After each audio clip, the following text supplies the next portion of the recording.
allazi arsala rasulahu bil huda wa dinil haqq liyudhhirahu 'ala dinihi kullih. Asyhadu an la ilaha illallah wa asyhadu Alhamdulillah pada kesempatan ini sedikit berbagi mengenai pacaran. Sebelum saya mulai, saya bertanya, adakah di sini yang pernah berpacaran atau sedang berpacaran? Pernah, Mbak, pernah. Pernah. Oke, baiklah.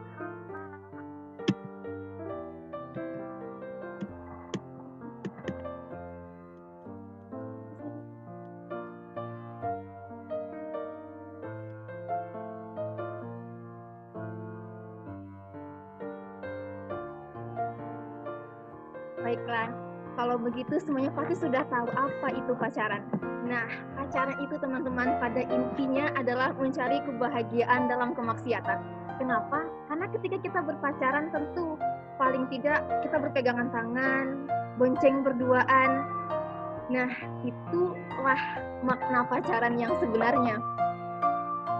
Dari SDKI pada tahun 2017 mendapatkan penelitian bahwa hampir 84% pria itu pernah berpacaran dan 80%-nya wanita pernah berpacaran. Dari yang sudah berpacaran itu maka 64%-nya sudah pernah berpegangan tangan, ciuman, berpelukan, bahkan terjadi kehamilan yang tidak diinginkan.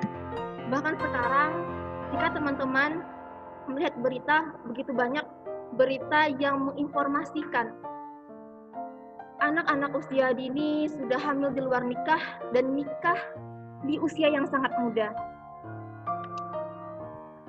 Teman-teman sudah sering mendengar kata rest area, bukan? Rest area itu ibaratnya adalah mampir. Dan laki-laki itu punya fitrah mengembara dan tak akan bisa merambat hatinya tanpa menikah karena Allah. Jadi ketika mampir ke tempat singgah tentu itu tidak perlu komitmen. Beli rumah perlu komitmen. Nah, kita sebagai muslimah mau jadi mampir atau tempat singgah?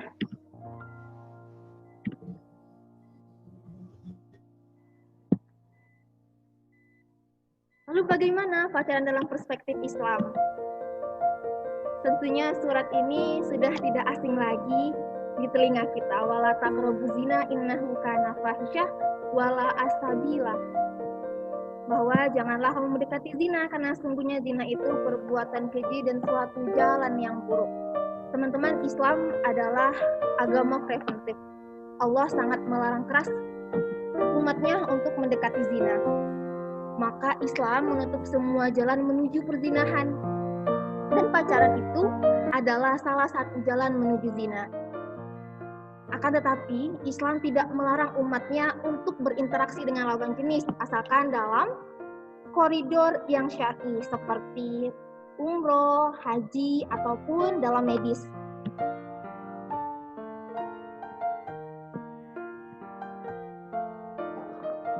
Jadi bagi teman-teman yang sekarang masih berpacaran, maka udah ya, kita putusin aja.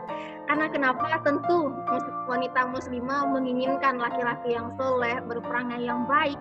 Begitu juga laki-laki pun menginginkan wanita yang soleh, lembut katanya, gerakannya selembut perbuatannya. Maka kita kembali lagi diingatkan oleh Allah bahwa wanita keji itu tentu untuk laki-laki yang keji. Begitu juga sebaliknya. Dan wanita yang baik pun untuk laki-laki yang baik. Seperti yang sering kita dengar, jika kita menginginkan suami seperti Rasulullah, maka jadikanlah kita seperti Khadijah, bukan? Jadi sekarang mari kita perbaiki diri kita, jauhi berpacaran. Karena kenapa? Jika sebelum menikah sudah berani berpacaran, tentu setelah menikah pun akan mudah untuk mengkhianati Allah, karena sebelum menikah di awal dengan berpacaran adalah mengkhianati Allah. Ketika berpacaran pun tidak menutup kemungkinan jika nanti ada yang selingkuh, ada yang serong-serong seperti itu. Maka bagaimana solusinya? Jika sekarang tentu anak muda mempunyai jiwa yang menggebu-gebu ingin mendekatkan diri dengan lawan jenis. Nah, dari Imam Al-Bukhari dan Muslim mengatakan bahwa barang siapa di antara kalian berkemampuan untuk menikah, menikahlah. Karena menikah itu lebih menundukkan pandangan dan lebih membentengi kemaluan. Dan barang siapa yang belum mampu, hendaklah ia saum atau puasa. Karena saum itu dapat membentengi dirinya. Jadi teman-teman, bagi yang sudah siap, maka bersegeralah menikah. Jangan berpacaran.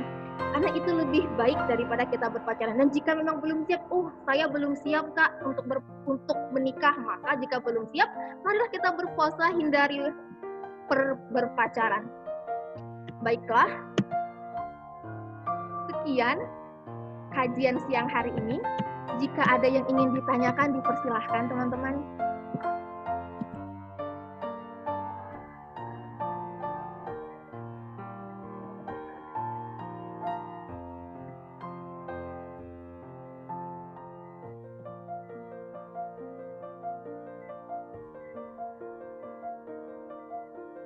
Ya. Halo, kedengaran nggak? Dengan Alivia, Mbak. Oh iya, silakan Mbak. Iya. Gini Mbak. Oke, siap. Bismillahirrahmanirrahim. Perkenalkan, nama saya Alivia Rahmautafia. Saya dari Fakultas Pendidikan Bahasa Fakultas Pendidikan Bahasa, Prodi Pendidikan Bahasa Arab. Baik Mbak, saya ingin bertanya. Saya tuh punya teman. Beliau tuh sepertinya berpacaran seperti itu kan. Nah, terus saya tuh pernah kayak menasehati. Nah, ketika saya menasehati, beliau tuh malah bilang kayak beliau sama temannya tuh nggak pacaran kok, tapi itu cuma deket gitu. Itu gimana ya Mbak, menurut Mbak kalau seperti itu? Maaf Mbak Alivia, bisa diulangi karena putus. Masih. Oh iya, baik Mbak. Sekarang masih putus-putus nggak Mbak? Enggak. Oh, oke. Nah, jadi kalau misalnya kita menasehati seseorang, kemudian seseorang itu tuh dia bilang kalau misalnya saya nggak pacaran, saya cuma temenan, tapi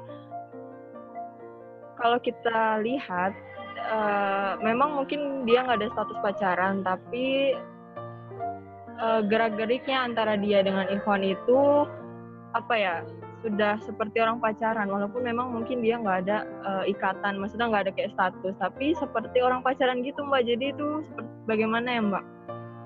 Oh, baiklah. Makasih ya. Makasih. Ya, sama-sama.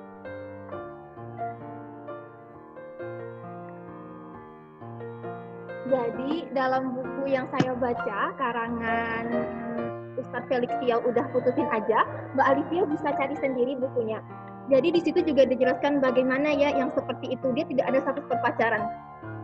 Jadi sebenarnya kita kembali lagi kepada firman Allah dalam Quran surah Al-Isra ayat 32. Wala taqrabu zina, bukan jangan mendekati zina. Jadi meskipun ada tidaknya status berpacaran, jika mereka sudah berduaan, berpegangan tangan, chat-chatan kayak gitu, itu sebenarnya sudah suatu perbuatan mendekati zina, dan tentu itu sudah suatu perbuatan yang dimurkai oleh Allah Subhanahu wa taala. Jadi sebaiknya sebagai teman kita jangan pernah berhenti untuk menasehati, bukan?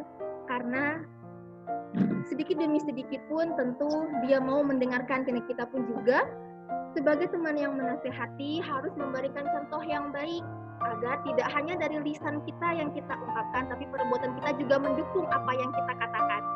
Seperti itu. Ada yang ingin ditambahkan Mbak Alivia?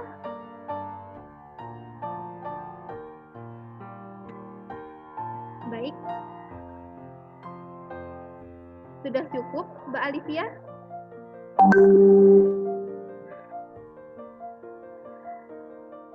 Baik teman-teman, ada yang ingin bertanya lagi?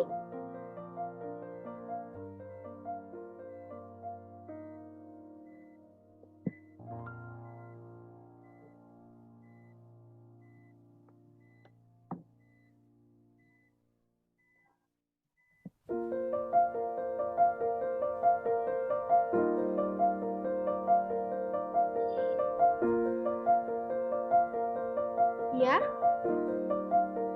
silahkan teman-teman yang ingin bertanya atau memberikan Permisi, Mbak. ya. Kita mau nanya ini, Mbak. Gini, Mbak. Kalau misalkan ini kita cuma sekedar chattingan gitu, itu tuh termasuk zina nggak sih, Mbak? Soalnya zaman sekarang kan jarang sekali ya orang nggak chattingan, itu tuh maksudnya langka banget gitu. Sekarang kayak udah musim, pasti setiap orang tuh juga pasti chattingan gitu. Jadi itu gimana ya, Mbak? Apakah itu termasuk zina gitu? Terima kasih, Mbak.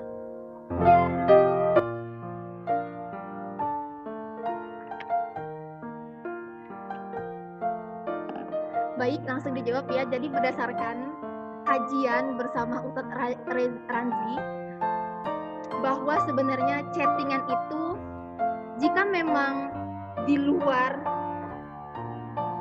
sesuatu yang tidak terlalu penting ya seperti itu, sebaiknya dihindari karena setan itu bisa datang dari segala arah. Dalam buku Felix Yao pun pernah dikatakan bahwa pacaran nggak ngapa-ngapain kok, cuma teleponan doang, cuma chattingan doang. Nah, dari kata cuma itu ya teman-teman, cuma itu katanya berbahaya karena semua kemaksiatan awalnya juga cuma. Selingkuh itu awalnya cuma teman, hamil itu juga awalnya cuma berpegangan tangan. Jadi untuk chattingan sebenarnya itu adalah salah satu muslihat setan untuk mengajak umat manusia itu ke jalan yang mungkar. Sehingga jika memang chattingannya tidak urgent banget, chattingannya itu tidak sesuatu yang penting-penting banget, sebaiknya itu dihindari karena itu adalah salah satu muslihat setan agar umatnya Nabi Muhammad itu mengikuti jalannya. Dan sehingga pun nanti ketika kita sudah chattingan lama-kelamaan akan teleponan, lama-kelamaan itu chatnya udah kesana kesini ya kan. Jadi sebaiknya jika memang itu tidak terlalu dibutuhkan, kita hindari. Ada yang ingin ditambahkan? Iya, Mbak, ada. Ya, silahkan. Gini, kan misalkan yang chat itu kan teman lama kita, misalkan teman SMP gitu, teman SMA. Nah, dia chat kita, terus kita nggak mau balas gitu kan, karena kita tahu itu mungkin nggak baik gitu kan, Mbak. Tapi dia bilang, kamu tuh sekarang udah sombong gitu. Sedangkan kita jadi orang sombong boleh, Mbak. Nah, itu gimana ya, Mbak? Jadi kita, kamu tuh sekarang udah sombong, bukan kayak yang dulu lagi gitu. Sedangkan kita juga dilarang buat sombong gitu. Jadi lakuin ini gimana, Mbak? Ya, sama sekali dengan ceramah dari Ustadz Ranzi ya. Ketika ada ikhwan yang nelpon, Uhti, tadi catatan Ustadz Ranzi apa ya? Tolong fotoin dong. Nah, difotoinnya nih dari kita. Terus dijawab lagi nih. Terus kan kitanya bilang, oh iya ya, kan kalau berbagi dapat pahala. Ya udah deh, aku fotoin aja catatan aku, dikirim nih ke ikhwannya. Dilihat lagi nih dari si ikhwan, wah tulisannya bagus ya, dicat lagi kan dari si ikhwan, wah Uhti tulisannya bagus sekali. Nah dari mulai situ kan awalnya cuma minta kiriman catatan dari si Ustadz Ranzi yang ketika beliau ceramah, tapi lama-kelamaan ternyata dari situ pembicaraannya sudah di luar dari konteks. Nah jadi permasalahannya itu jika chatnya itu sudah di luar batas. Jadi ketika memang itu sesuatu hal yang penting, tidak terlalu bermasalah asalkan itu dibatasi. Karena itulah muslihat syaitan. Jadi ketika yang seperti itu sebaiknya kita hindari, kecuali ya itu tadi bahwa jika masalahnya itu urgent, memang sesuatunya itu memang penting, tidak apa-apa kita balas chatnya, asalkan jangan terlalu berlebihan dan jangan kesana kesini nanti ujung-ujungnya dari chat tersebut. Seperti itu. Ada yang ingin ditambahkan? Mutahharoh? Enggak, Mbak. Terima kasih. Sudah cukup.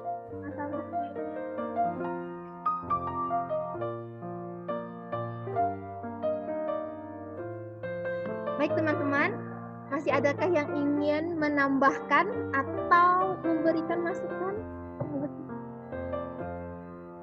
Atau ingin menyanggah pun silahkan.